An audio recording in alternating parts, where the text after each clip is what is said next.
Hi, I'm Deepak Sani. You can call me D, and I work for the Department of Homeland Security Science and Technology Directorate, or S&T as we call it. Join me and meet the science and technology experts on the front lines, keeping America safe.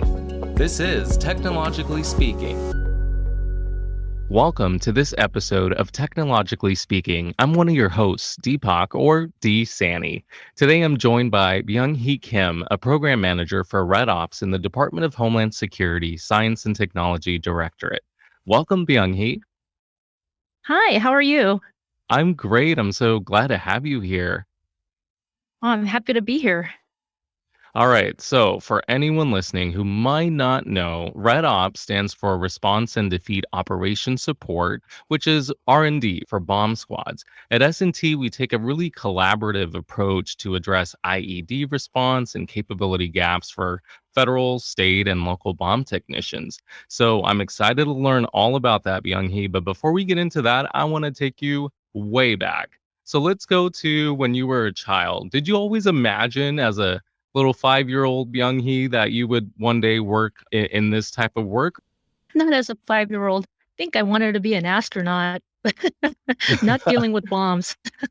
What inspired you to want to be an astronaut? I feel like when we were kids, there was so much with NASA and the movies that were coming out. I found those really inspirational. I mean, I considered it once.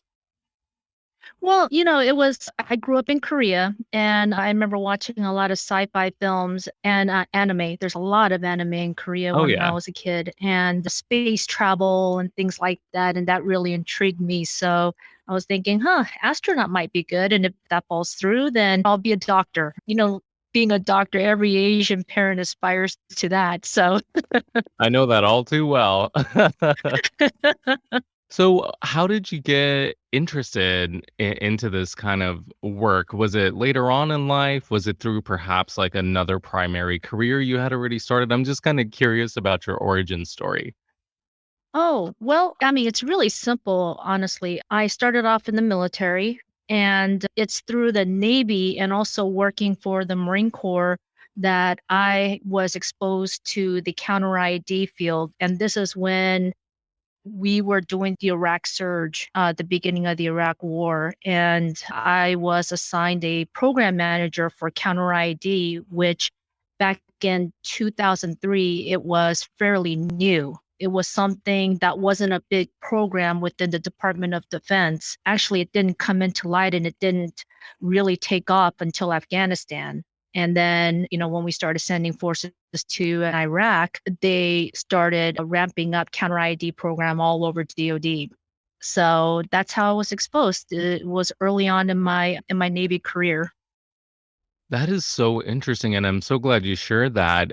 Did S&T kind of fall in line shortly after that, or how did you come to get to know about the Science and Technology Directorate?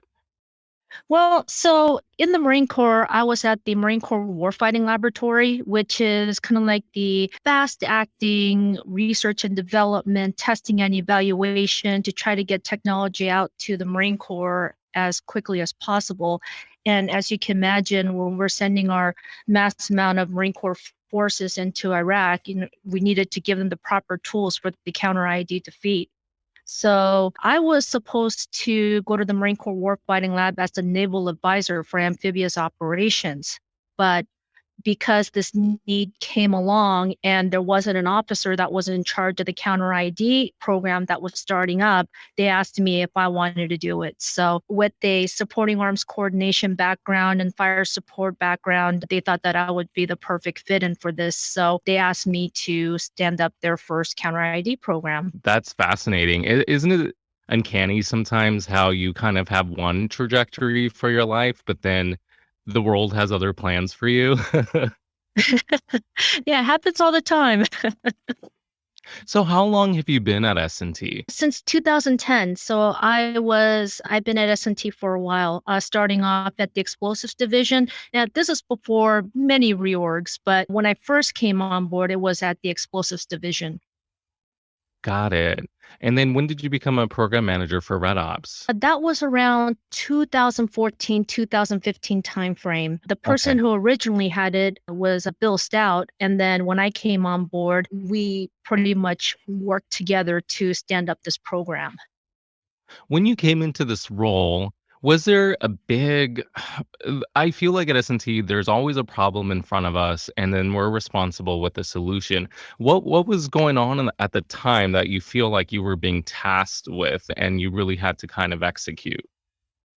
Well, when I first came on board, we were just funded a little bit for the Red Ops program. The funding came right after the Boston Marathon bombing. And the Mm. leadership at the time was wondering why there wasn't a dedicated program within the first responders group supporting bomb squads. So, like I said, Bill was given a little bit of funding. Then I came along, and then it was trying to develop a program for a community that needed much needed technology and capability development. And I'm not saying that we were the only federal government that was doing this. FBI had their R&D program, ATF had a small R&D program, but they needed a central figure that was bringing in R&D experience to help those federal partners to develop and to help transition some of the R&D technologies and R&D capabilities. And it evolved so much now that we have a really strong partnership with the FBI. And the reason why we need the FBI is because they're the national program managers for Render Safe. And we are tasked with providing support for the first responders. And it just became a natural partnership. Yeah, without the FBI, a lot of the work that we do wouldn't be possible. In the years that the Red Ops program has been in existence, I mean, I'm floored by how much success we've seen. Obviously, with you at the lead, from what I understand, we have more than 40 tools that have been built by more than 200 different bomb squads, which is so great to hear. Can you talk to me a little bit about some of those success stories? Well, that's just a handful. We're finding out more and more. We're getting more and more inputs every day from bomb techs and from their commanders telling us all the tools that they built and they've used operationally. First successes that put us on the map is through what's called micro R&D. And that is basically locally manufactured tools. And what I mean by locally manufactured tools is bomb techs have this uncanny ability to think not only on the fly, but also think very creatively. And they pretty much develop their own tools or tools that are too expensive to buy that they build on, and I hate to say this, but quote unquote, on the cheap. So they come across a problem, they try to find a solution to it. And usually those solutions stay within the squads and it doesn't get out anywhere else. And so one of the first trips that we went up to New Jersey, we were just talking to the New Jersey State Police bomb techs there, and somebody, and I forgot who, was rummaging through their truck, and we found this really weird spool-looking thing with tape all over it, and we said, "Hey, what is this?" And he said, "Oh, those are shock tube dispensers. We were trying to buy some from a company that supplies shock tube dispensers to DoD, but for liability reasons, they won't sell to state and local bomb techs." And we're like, "Okay, so you guys created this to solve a problem?" And they said, "Yeah, because if they're not going to sell to us, we'll just make one."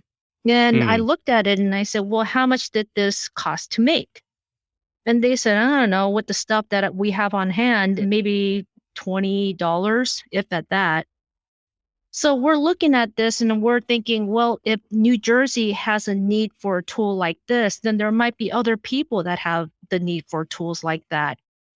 So what we did was we started the process partnering with the FBI at the time and testing for safety, testing for effectiveness. We drew an instruction from A to Z on how to properly build it. We have it published through the Special Technicians Bulletin, which is published by the FBI.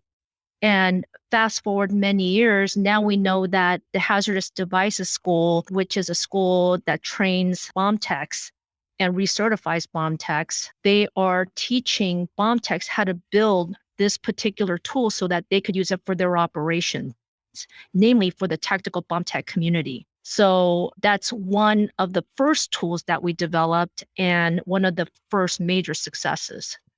That's so interesting to hear. I feel like a lot of American ingenuity comes from curiosity, grit, and just the American spirit in general.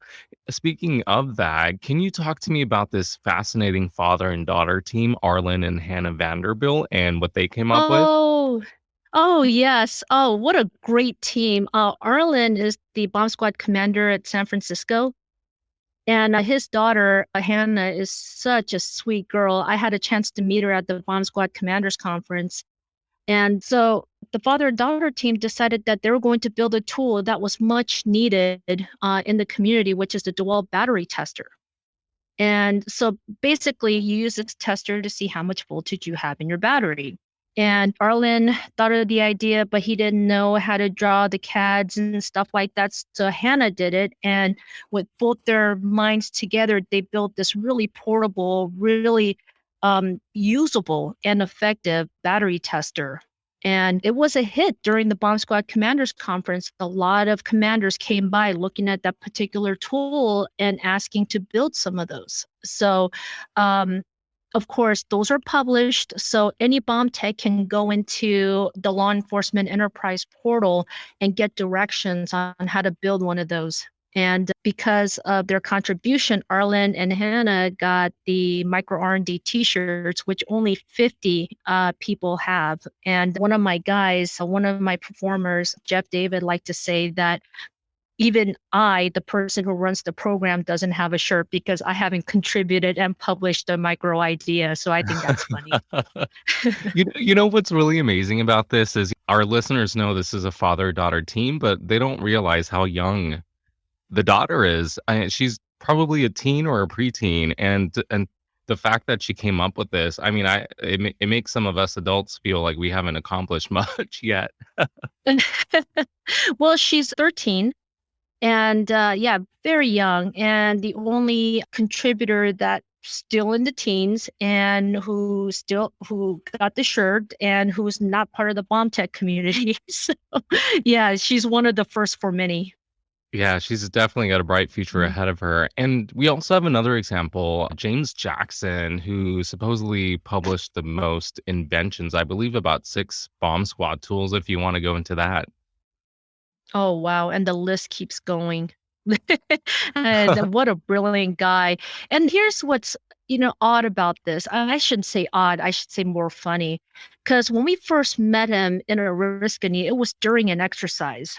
And it was a Ravens Challenge exercise. And he had his truck there. And we were asking him, different things because, when my guys and I, when we go out to different places and we see people who bring their trucks, we like to ask them things about the tools that are in the trucks. Usually we find the same old, like the same X-ray system, same disruptors, things of that nature. But um, we were digging through the trucks and, I can't take credit for this. It was my guys. I wasn't there at the time, but they were digging through the trucks and they're like, well, what's this? And they're like, oh yeah, this is for blah, blah, blah. And then we would pick out another toy and we're like, hey, what is this? This obviously looked like you made it. And it was one thing after another. And when we're picking out all these things, he's like, well, I didn't think that you guys would be interested in it because I didn't think it was cool enough. And a lot of bomb techs think that when they create their own tools, they don't think that it's a big deal. And Jim Jackson is one of those individuals. I mean, not only did we find tools in his trucks, but he's been participating in the Red Ops coordination calls for the longest time. And when we asked him, and I mean, it was a funny story too, because he was telling us all these tools that he has, and we're like, well, why didn't you tell us? And he goes, well, I didn't think that they were cool. And he goes, well, how did you know we were looking for them? And he said, well, I'm on your calls. And we're like, are you serious? Like you're on your calls, and we've been harping all the time to contribute ideas if you guys have it. So a lot of these guys, not only are they smart, but I think they're very modest too. Oh, of course. And what's interesting is everyone involved is trying to help for the greater good of public safety.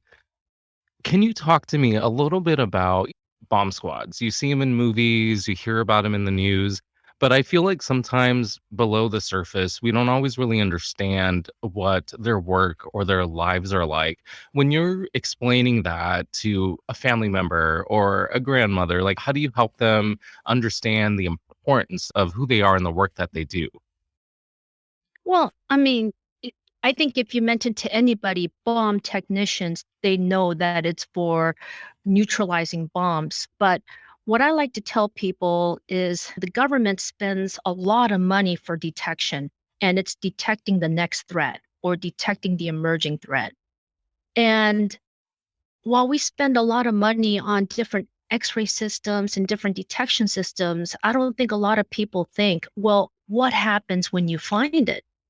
And that's the part that I think people don't think about is once we find that next generation threat or that emerging threat that no one's ever seen, we expect to just hand it off to the bomb tech and say, here, that's just not the way of doing business because we need to show the bomb techs like, look, this is an emerging threat. We need to contribute to you guys so that when the next generation threat is discovered, then you know how to effectively neutralize the IED. So I think that's the biggest thing that I would like to hit home. And this is what I like to tell people is the bomb squad is not an afterthought. It should be a community that's nurtured and they should be having all these updated technologies and capabilities. So when that happens, they're properly equipped to deal with the threat. That's so important to say because I feel like this is why we do the work that we do at the Science and Technology Directorate. We're trying to stay in front of things. We're trying to predict what might happen in the future so we always have safety in mind. Do you feel like in this work though, given the importance and the value of what we do, that you run into some challenges or roadblocks and how do you overcome those?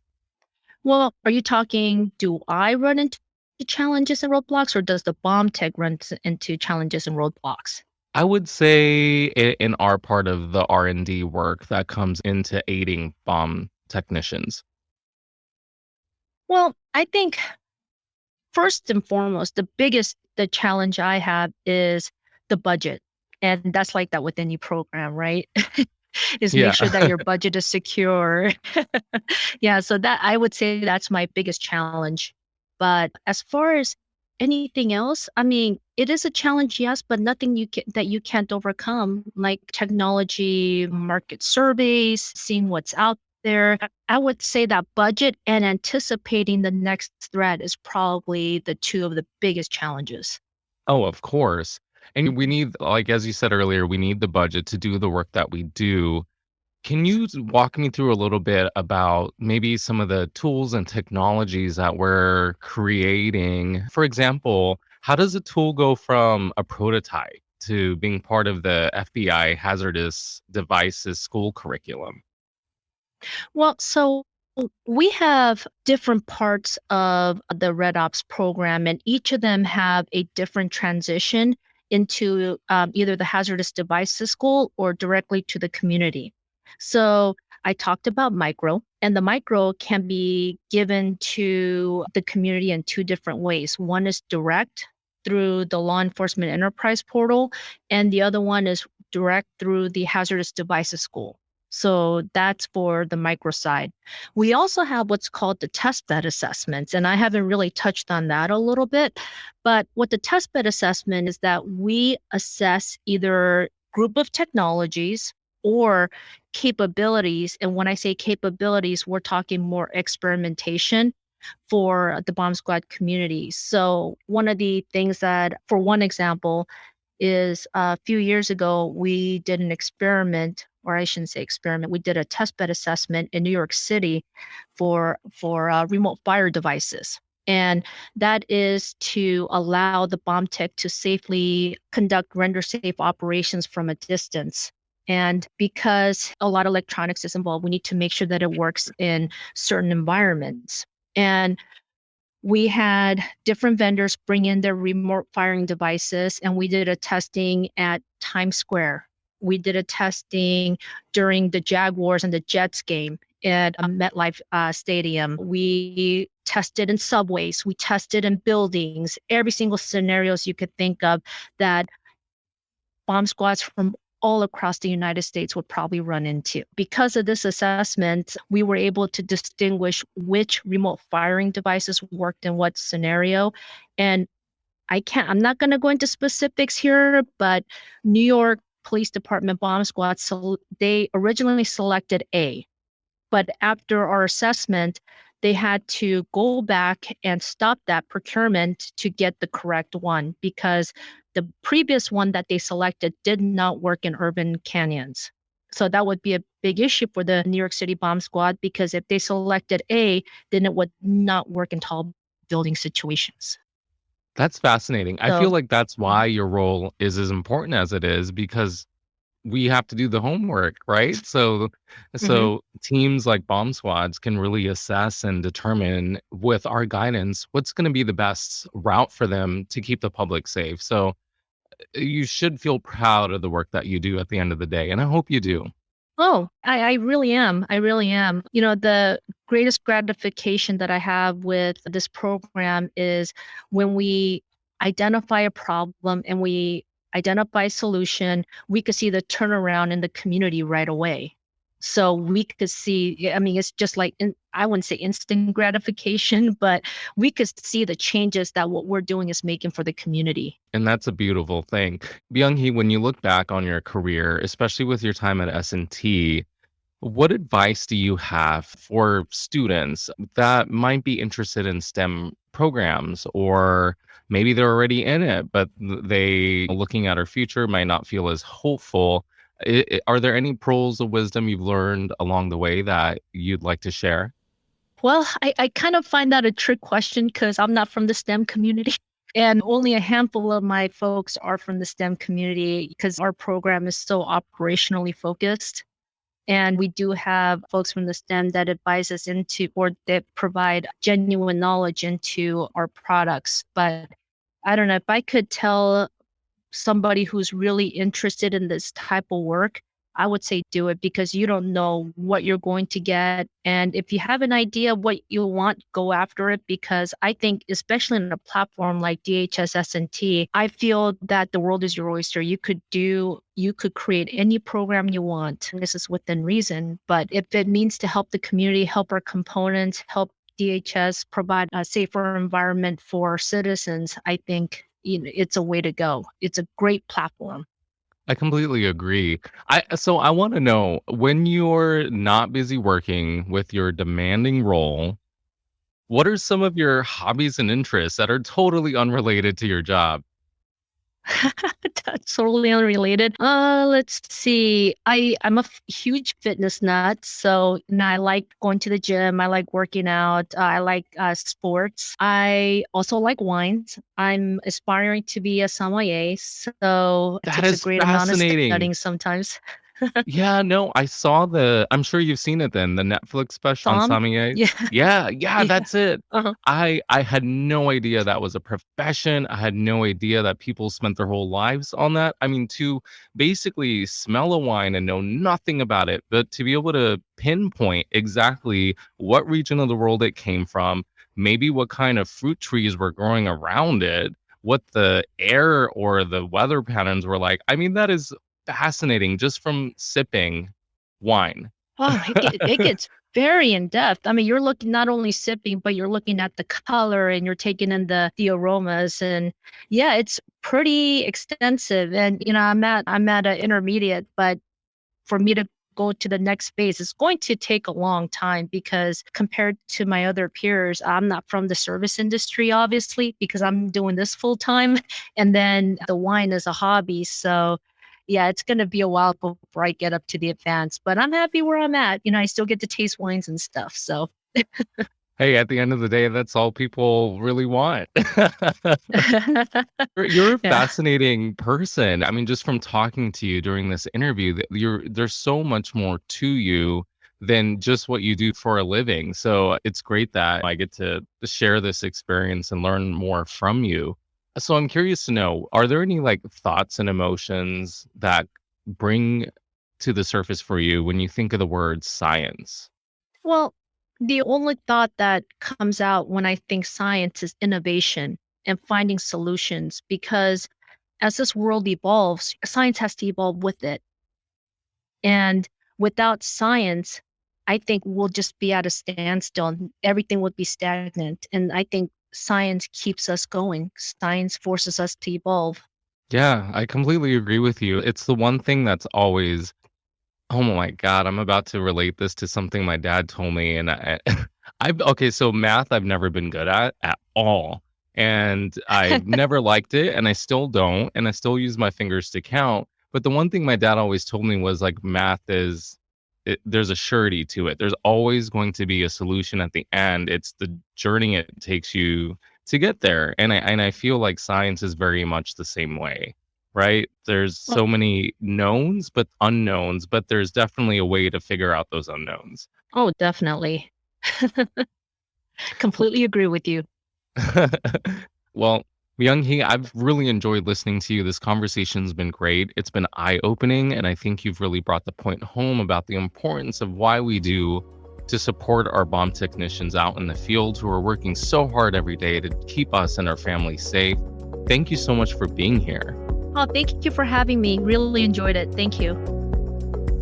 This has been Technologically Speaking, the official podcast of the DHS Science and Technology Directorate. To learn more about S&T and find additional information about what you heard in this episode, visit us online at scitech.dhs.gov and follow us on social media at DHS SciTech. Thanks for listening.